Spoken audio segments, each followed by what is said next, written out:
And right now, the San Diego Humane Society is sending more crews up to Pasadena to help with the Eaton fire that continues to burn. CBS 8's Kelly Hessel joins us now live from the Oceanside campus. Kelly, I understand they picked up 11 dogs from a Pasadena shelter yesterday, and they're expected to be bringing several more today. Is that right?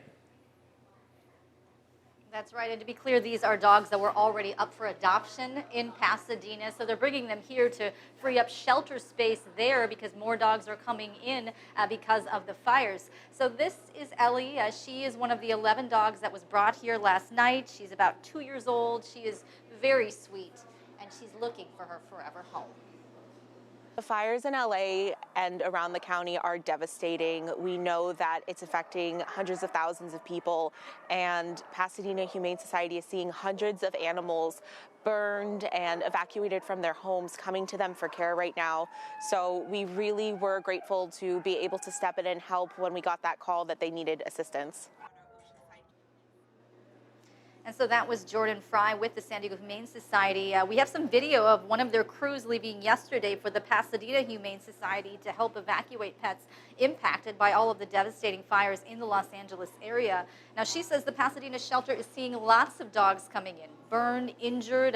They need shelter space. Last night, 11 dogs were brought here to Oceanside, and they're all different breeds: German Shepherds, a Husky, a Beagle mix.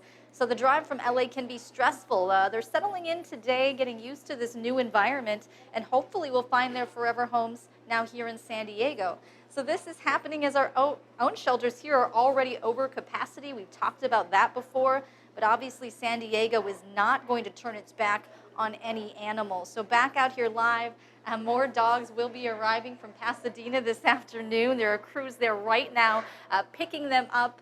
So if you can adopt, that would be amazing. If you can foster families are also needed as well. More information, we have that at sdhumane.org, or you can just go to our website, cbs8.com. I'll send it back to you guys.